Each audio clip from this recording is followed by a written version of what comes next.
अल्लाह अकबर, अल्लाह अकबर, ला इलाहा इल्लल्लाह।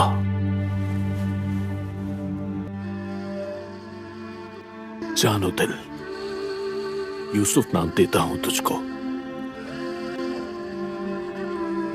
एक ऐसा बच्चा जिसके पैदा होने के दूसरे दिन बाद उसके वालिदैन को उस मुल्क से निकाला गया, वही बच्चा जवान होके उस मुल्क को अपनी सल्तनत का हिस्सा बनाता है। एक ऐसा मर्द मुजाहिद जिसने अपनी पूरी जिंदगी मुकद्दस शहर यरूशलेम को आज़ाद करने में लगा दी। एक ऐसा सुल्तान जिसने ईसाई और यहूदी की रिहाई के लिए खुद पैसे भरे। एक ऐसा सुल्तान जिसको आज तक वेस्टर्न हिस्ट्री में द ग्रेट मुस्लिम लीडर लिखा जाता है। ऐसा बादशाह जिसका नाम हमेशा के लिए मस्जिद अल अक्सा और फलस्तीन के साथ जुड़ गया। दरअसल ये सारी बातें हैं यूसुफ बिन अयूब की, जिसको दुनिया सुल्तान सलाहुद्दीन अयूबी के नाम से जानती है। सलाहुद्दीन अयूबी का असल नाम यूसुफ अयूबी है, जो उसके वालिद नजमुद्दीन ने दिया था, पर क्योंकि उसका ईमान पुख्ता था, वो इंसाफ के हामी थे, तो उनको सलाहुद्दीन का लक़ब मिला, जिसका मतलब है कि the righteousness of the faith. Well, Salahuddin और उसके मकसद को समझने के लिए हमें सलाहुद्दीन की पैदाइश से 66 ईयर कबल सल्जूक और बजंतीना एम्पायर के बीच लड़ी गई जंग बैटल ऑफ मंजीकरत को समझना होगा। सल्जूक्स एक मुस्लिम एम्पायर था, जबकि बजंतीना एम्पायर को ईस्टर्न रोमन एम्पायर कहा जाता था। जब 1071 ईस्वी में इन दो एम्पायर्स के बीच बैटल ऑफ मंजीकरत होती है, तो इस जंग में बिजंतीने एम्पायर को सल्जूक्स बुरी शिकस्त देके मंजीकरत पे कब्जा कर लेते हैं। कुछ साल बाद बजंतीना एम्पायर जैसा बड़ा एम्पायर आहिस्ते आहिस्ते वीक होने लग रहा था। बिजंतीन एम्पायर के रूलर एलेक्सियस को बताया जाता है कि सल्जूक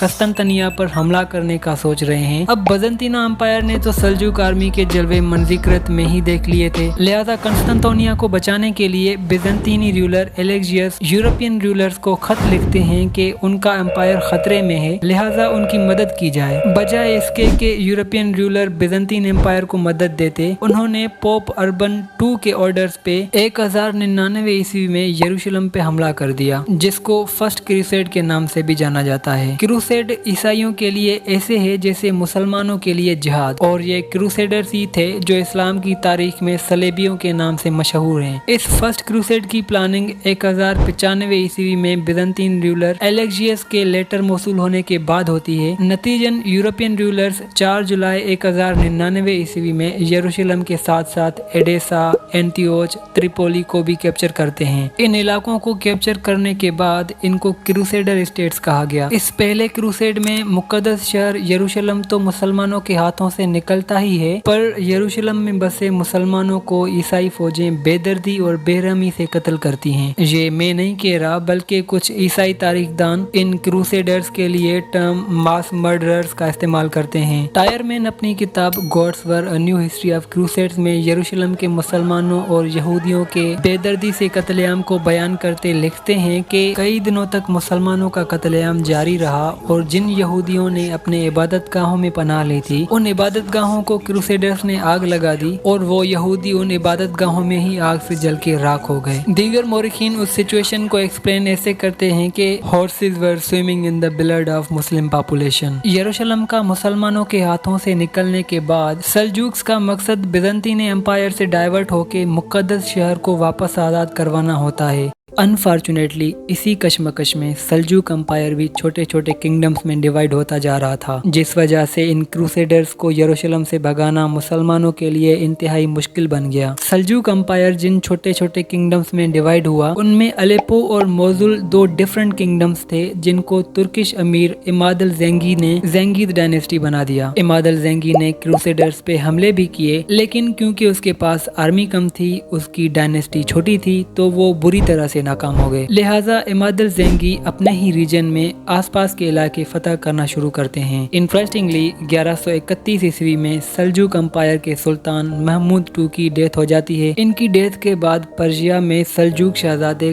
तख्त की दौड़ में एक दूसरे के साथ चालें चलने लगते हैं, तो ज़ेंगी के लिए भी ये गोल्डन अपॉर्चुनिटी थी कि वो बगदाद के इलाके फतह कर ले, पर बदकिस्मती से 1132 ईस्वी में ज़ेंगी की ये कोशिश भी बेकार जाती है। वो जब बगदाद में मैदान छोड़ के अपने मुल्क की जानिब रवाना हुए तो टिग्रिस रिवर पे उनका रास्ता ब्लॉक हो गया और ऐसे में उनकी मुलाकात होती है सलाहुद्दीन अयूबी के बाप नजमुद्दीन अयूबी से, जो उस वक्त तिक्रित के गवर्नर थे। नजमुद्दीन अयूबी ज़ेंगी और उसकी आर्मी को तिक्रित में पनाह देते हैं और अगले दिन बोट के जरिए उनको टिग्रिस रिवर क्रॉस करवाते हैं। वेल, ये बात जब नॉर्दर्न मेसोपोटामिया के मिलिट्री गवर्नर मुजाहिदुद्दीन बहरोज को पता चलती है तो वो नजमुद्दीन अयूबी पे शदीद गुस्सा होते हैं। इनके बीच ताल्लुकात इस कदर खराब हुए कि अयूबी से तिक्रित की गवर्नरशिप भी छीनी गई। 5 साल बाद 1137 ईस्वी में जब अयूब के भाई असदुद्दीन शिरकू बहरोज के एक क्लोज फ्रेंड को कत्ल करते हैं तो फिर अयूब और उसके भाई शिरकू को तिक्रित से निकाली दी जाती है। 12वीं सदी के कुर्दिश जुरिस्ट, स्कॉलर, हिस्टोरियन और सलाहुद्दीन के बायोग्राफर बहाउद्दीन इब्ने शद्दाद कहते हैं कि सलाहुद्दीन की पैदाइश भी उसी रात हुई थी जिस दिन सलाहुद्दीन के फादर नजमुद्दीन अयूबी, उसके अंकल शिरकू और इनकी फैमिली को तिक्रित से निकाली दी गई। वेल, अयूब और उसके भाई फैमिली समेत तिक्रित से सीधा मोजुल की तरफ रवाना होते हैं जिसके रूलर इमादुद्दीन ज़ेंगी थे। ये वो थे जिनको सलाहुद्दीन के बाप ने तिक्रित में पनाह दी थी। अयूब के उस अमल से ज़ेंगी और अयूब के बीच दोस्ताना ताल्लुकात भी शुरू हुए थे। वेल, ज़ेंगी अयूब और उसकी फैमिली को खुशी खुशी मोजुल में रहने की इजाज़त देते हैं। वो सलाहुद्दीन अयूबी के बाप पे इस कदर मेहरबान हुए कि उनको बालबेक फोर्ट्रेस का कमांडर अपॉइंट कर दिया, जिस वजह से सलाहुद्दीन अयूबी ने अपना चाइल्डहुड बालबेक में गुजारा। इमादुद्दीन ज़ेंगी ने साल 1144 में 4 क्रूसेडर स्टेट्स में से एक स्टेट एडिसा वापस कर ली थी, पर मुकद्दस शहर यरूशलेम के साथ एंथियोच और त्रिपोली को भी आज़ाद करवाना चाहते थे। बट अनफॉर्चुनेटली साल 1146 में इमादुद्दीन ज़ेंगी के एक फ्रेंकिश स्लेव यरंकश इमादुद्दीन ज़ेंगी का कत्ल करते हैं। ज़ेंगी की डेथ के बाद उसका बेटा नूरुद्दीन ज़ेंगी अपने बाप का मिशन कंटिन्यू रखता है। 1147 में नूरुद्दीन ज़ेंगी की आर्मी अयूब और शिरकू की कमांड में नॉर्दर्न इराक, ईस्टर्न सीरिया और ईस्टर्न एनातोलिया को फतह कर लेती हैं। 1149 में नूरुद्दीन की फोर्सेस क्रूसेडर स्टेट एंथियोच की एक अहम मिलिट्री डिस्ट्रिक्ट को भी कैप्चर करते हैं और 1154 ईस्वी में दमिश्क को भी ज़ेंगी डायनेस्टी का हिस्सा बनाया जाता है। साल 1155 ईस्वी तक सलाहुद्दीन भी 18 साल के हो चुके थे। उन्होंने भरी जवानी में ही अपने चचा असदुद्दीन शिरकू से मिलिट्री ट्रेनिंग लेना शुरू करी थी और जहां तक इनकी इस्लाम से मोहब्बत की बात है तो सलाहुद्दीन ने कुरान और इस्लाम को गहराई से पढ़ा था। इसके अलावा सलाहुद्दीन थियोलॉजी, एस्ट्रोनॉमी, मैथमेटिक्स और लॉ का भी इल्म हासिल करते थे। ईयर 1163 में इजिप्ट की फातिमी डायनेस्टी के आखिरी खलीफे शवार इब्ने मुजिर अल सादी से उसके लेफ्टिनेंट जनरल दिरगम इजिप्ट की वजारत छीन लेते हैं। शवार ज़ेंगी डायनेस्टी के सुल्तान नूरुद्दीन ज़ेंगी के पास मदद तलब करने जाते हैं। नूरुद्दीन ज़ेंगी फातिमी डायनेस्टी को बचाने के लिए शवार के साथ शिरकू की कमांड में ज़ेंगी फोर्सेस भेजते हैं। सलाहुद्दीन भी पहली मर्तबा 1164 में जंगी सफर पे अपने चचा शिरकू के साथ इजिप्ट जाते हैं। इजिप्ट पहुंचते ही शिरकू का दिरगम से मुकाबला होता है जिसमें शिरकू दिरगम को मार देते हैं और फिर इजिप्ट का पावर शवार को वापस मिल जाता है। अपने मकसद में कामयाब होने के बाद शवार शिरकू को कहते हैं कि वो वापस शाम चला जाए, लेकिन शिरकू कहते हैं कि मैं यहाँ पे ज़ेंगी आर्मी का कमांडर हूँ और जब तक मुझे सुल्तान नूरुद्दीन ज़ेंगी का कोई आर्डर नहीं मिलता तब तक मैं यहीं रहूंगा। इस कश्मकश में शवार यरूशलेम के क्रूसेडर किंग एमेलरिक I को अपना अलाय बनाते हैं। जब ये धोखेबाजी शिरकू को पता लगती है तो शिरकू शदीद गुस्सा होते हैं क्योंकि इसी एमेलरिक I ने एक मर्तबा शिरकू पे हमला किया था। शिरकू और एमेलरिक के बीच इस गर्म माहौल की वजह से दोनों को इजिप्ट से वापस अपने अपने मुल्क भेजा जाता है। एमेलरिक यरूशलेम जाते हैं जबकि शिरकू भी शाम की जानिब रवाना हो जाते हैं। यरूशलेम के किंग एमेलरिक, जो कि एक टाइम पे शवार के अलाय थे, वो 1168 में इजिप्ट पे हमला करते हैं। शवार फिर से शिरकू और ज़ेंगी आर्मी की मदद लेते हैं। एमेलरिक को शिकस्त देने के बाद 1169 के जनवरी में शिरकू और शवार के बीच भी जंग होती है। शवार चाहते थे कि उसको इजिप्ट की वजारत वापस मिले, जबकि सुल्तान नूरुद्दीन ज़ेंगी और इजिप्ट के लोग शिरकू जैसे बहादुर कमांडर को अपना वजीर बनाना चाहते थे। वेल, पावर हासिल करने की लालच में 18 जनवरी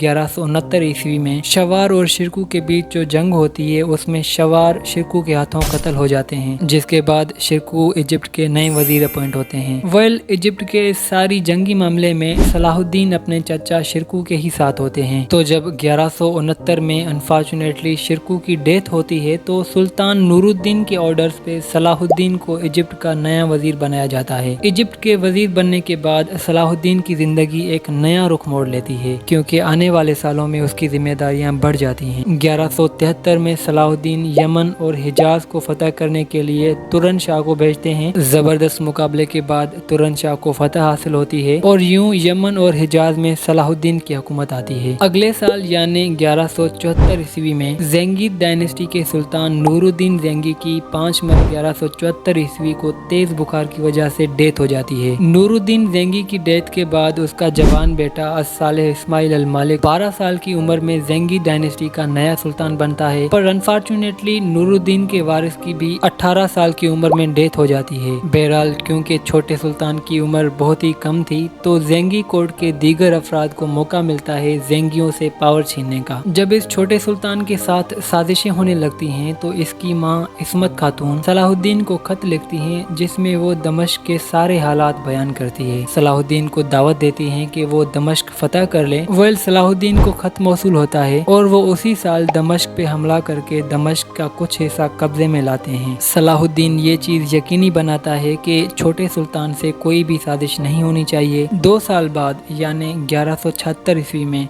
सलाहुद्दीन नूरुद्दीन ज़ेंगी की बेवा इस्मत खातून से शादी कर लेते हैं, जिसके बाद ऑफिशियली उन इलाकों पे सलाहुद्दीन का रूल बनता है जो नूरुद्दीन ज़ेंगी की डायनेस्टी में आते थे। तो अब सीरिया, इजिप्ट, यमन, हिजाज और कुछ नॉर्थ अफ्रीका का हिस्सा सलाहुद्दीन अयूबी के कंट्रोल में आ जाता है। इस टाइम पे सिर्फ अलेप्पो और मोजुल ही थे जो सलाहुद्दीन के एम्पायर से बाहर थे और ये साल 1176 ही था जब सलाहुद्दीन ने सुल्तान सलाहुद्दीन का लक़ब हासिल किया। अब क्योंकि सुल्तान सलाहुद्दीन मुसलमानों को यूनाइट करने में कामयाब होते जा रहे थे तो इससे सलेबियों में खौफ की लहर थी। इनको यही खतरा था कि इससे पहले सलाहुद्दीन उस रीजन में पावरफुल बन जाए, सलाहुद्दीन को खत्म ही कर लेते हैं। तो जब 1177 में सलाहुद्दीन सीरिया से वापस इजिप्ट की जानिब सफर में होते हैं तो मोंगीसरट के मकाम पर रेनाल्ड नाम के सलेबी सलाहुद्दीन पे अटैक करते हैं। इस हमले में सलाहुद्दीन के करीबन 2000 सिपाही शहीद होते हैं। सलाहुद्दीन इस हमले के लिए तैयार तो नहीं थे पर फिर भी वो अच्छी तरह डिफेंड करते हैं। बहरहाल ये जंग सलाहुद्दीन और यरूशलेम के 16 साल किंग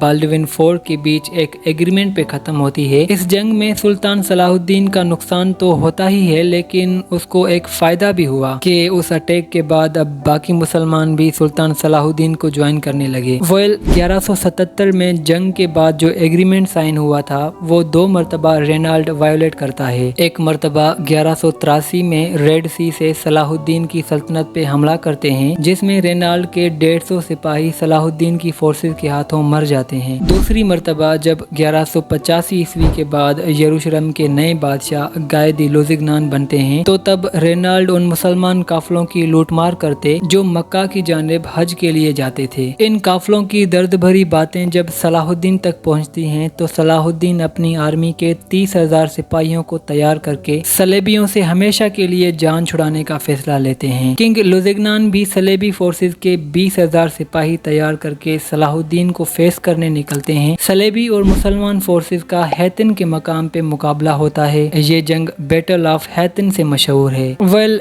इस जंग में मुसलमानों ने जिस जगह अपने खेमे लगाए थे उनको पानी तक बआसानी एक्सेस थी, लेकिन सलेबियों ने जिस जगह अपने खेमे लगाए उनको पानी तक एक्सेस कम थी। सो ये एक बड़ा एडवांटेज था सुल्तान सलाहुद्दीन के लिए। अब सलेबी फोर्सेस के लिए बड़ा मसला था, एक तो उनको पानी तक एक्सेस नहीं थी, दूसरा सलाहुद्दीन की फोर्सेस ने उन पे ड्राई ग्रास वाले आग के गोलों की बारिश कर दी जिस वजह से उनकी हालत और ही बिगड़ने लगी। लिहाजा सलेबी बहुत कमजोर पड़ने लगे और 4 जुलाई 1187 ईस्वी को हतिन के मकाम पे सलेबी फोर्सेस को सलाहुद्दीन शिकस्त देके यरूशलेम के बादशाह गायदी लुज़िगनान और हाजियों के काफले लूटने वाले रेनाल्ड को पकड़ लेते हैं। सलाहुद्दीन की हुकूमत में एक रूल था कि अगर किसी कैदी को सुल्तान सलाहुद्दीन ने पानी दिया या खाना खिलाया तो फिर उसकी बख्शिश मांगने पे उसको बख्श दिया जाता था। इस चीज को मद्देनजर रखते हुए लुज़िगनान सलाहुद्दीन से जो पीने के लिए पानी मांगते हैं उनको जब पानी पानी दिया जाता है तो रेनाल्ड लुज़िग्नान से छीन के जल्दी जल्दी पी लेते हैं ताकि वो भी बख्शा जाए। बट सुल्तान सलाहुद्दीन ने पानी सिर्फ लुज़िग्नान को दिया था, पर रेनाल्ड को हाजी काफिलों पे जुल्म और बर्बरियत करने की सजा तो उसको मौत की शक्ल में मिलनी ही थी। और फिर ये रेनाल्ड ही तो थे जिसने एग्रीमेंट वायलेट किया, जिसके नतीजे में एक बड़ी जंग हुई। वेल, रेनाल्ड को उसके जुल्म की सजा तो मिलती है, पर यरूशलेम आजाद करवाने के बाद लुज़िग्नान और उसके सलेबी सिपाहियों को कुछ मुआवजे के एवज रिहा किया जाता है। 20 सितंबर 1187 को सलाहुद्दीन मुकद्दस शहर यरूशलेम की कोस्टलाइन और शहर के आसपास वाले इलाके तक पहुंच जाते हैं। सलाहुद्दीन से काफी यरूशलेम के क्रिश्चियंस बहुत खौफजदा थे। उनको लग रहा था कि उनके साथ भी वही होगा जो सलेबियों ने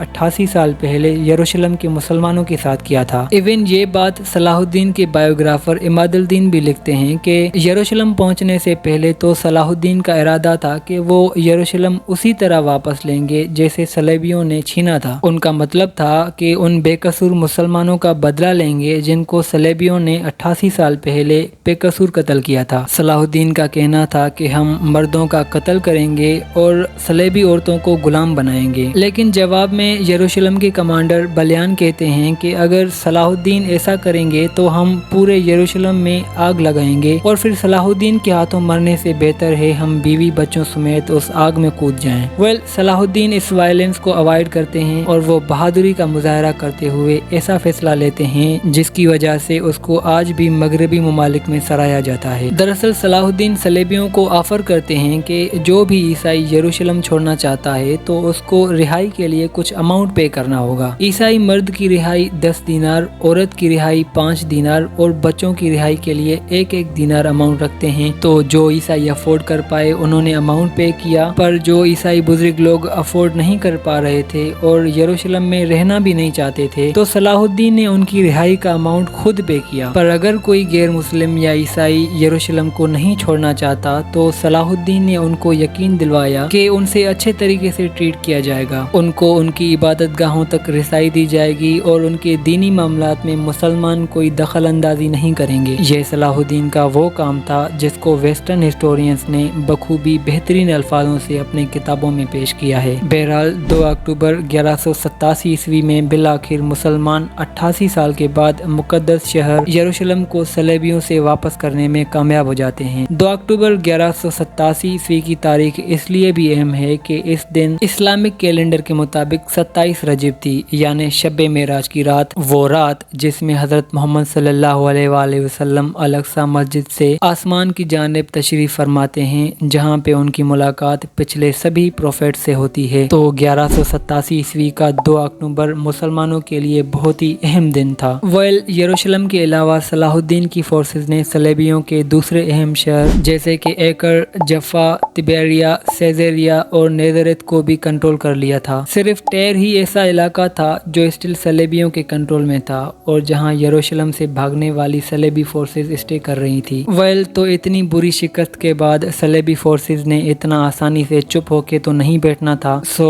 pope Gregory III third crusade की तैयारियों के लिए यूरोप के 3 पावरफुल किंग्स को हुक्म देता है। जर्मनी के किंग फ्रेडरिक I, फ्रांस के holy Roman emperor Philip II और इंग्लैंड के king Richard the lionheart अपनी फोर्सेस टेर के शहर में इकट्ठा करते हैं। थर्ड क्रूसेड की पहली जंग 1191 में सलेबी फोर्सेस का एकर के घेराव से शुरू होती है जो बैटल ऑफ अरसोब के नाम से मशहूर है। सलेबी फोर्सेस एकर में मौजूद सलादीन की आर्मी को शिकस्त देके एकर को कब्जा करती हैं। इनका नेक्स्ट टारगेट जफा होता है जिसकी तैयारी खबर मिलने पर सलाहुद्दीन पहले ही कर लेता है। वेल, 1192 में बैटल ऑफ जफा होती है जिसमें सलेबियों को शिकस्त मिलती है। इस शिकस्त के बाद सलाहुद्दीन और सलेबी फोर्सेस के leader Richard the Lionheart के बीच 2 सितंबर 1192 के दिन एग्रीमेंट होता है। सलेबी फोर्सेस यरूशलेम पे मुसलमानों का कंट्रोल एक्सेप्ट कर लेती हैं। इस ट्रीटी के कुछ ये भी टर्म्स होते हैं कि क्रिश्चियन पिलग्रिम्स को मुसलमान कोई तकलीफ नहीं देंगे ان کے ریلیجیس میٹرز میں کوئی مداخلت یا روک ٹوک نہیں ہوگی اور یروشلم میں رہنے والے عیسائیوں کو ویسا حق دیا جائے گا جیسے مسلمانوں کو ملے گا۔ یہ ٹرمز اینڈ کنڈیشنز صلاح الدین خوشی خوشی ایکسیپٹ کرتے ہیں اور فائنلی مسلمان اور عیسائیوں کے بیچ تھرڈ کروسیڈ کا اختتام ہوتا ہے۔ اگلے ہی سال 4 مارچ 1153 میں سلطان صلاح الدین کی 56 سال کی عمر میں ڈیتھ ہوتی ہے اور ان کی تدفین دمشق کے صلاح الدین موزلیم میں کی گئی۔ کہا جاتا ہے کہ سلطان کی ڈیتھ ساری زندگی جنگوں میں مصروف رہنے کی وجہ سے ہوئی تھی۔ سلطان صلاح الدین کی ڈیتھ کے 760 سال بعد مقدس شہر یروشلم مسلمانوں کے ہی کنٹرول میں رہتا ہے۔ صلاح الدین یورپین فورسز کے ذہنوں پہ اس قدر حاوی رہے ہیں کہ ورلڈ وار 1 میں اوٹومن امپائر کی شکست کے بعد 1920 میں ایک یورپین جنرل ہنری گورارڈ دمشق میں صلاح الدین کے مقبرے پہ آ کر کہتے ہیں کہ دیکھو صلاح الدین، ہم واپس آ گئے ہیں۔ تو یہ تھے سلطان صلاح الدین، جس کو نہ صرف مسلمان پر ویسٹرن ورلڈ میں بھی خوب سراہا جاتا ہے۔ امید کرتا ہوں آپ کو اب سمجھ آ گیا ہوگا کہ کیوں الاقصی کے ساتھ صلاح الدین کا نام ہمیشہ کے لیے جڑ گیا۔ تو آپ کو کیا چیز سلطان صلاح الدین کی اچھی لگی کمنٹ سیکشن میں ضرور بتانا، اور اگر تم بھی میری طرح صلاح الدین کی بہادری کے فین ہو گئے ہو تو پھر ایک لائک تو بنتا ہے، کیوں؟ لائک لازمی کر لو، اور اگر ایسی ہی انفارمیٹیو ڈاکیومنٹریز دیکھنا چاہتے ہو تو میرے چینل کو سبسکرائب کر دو تاکہ تم تک کوالٹی ویڈیوز کی نوٹیفیکیشنز آتے رہیں۔ Thanks for staying with me till and and thanks for watching. جزاک اللہ۔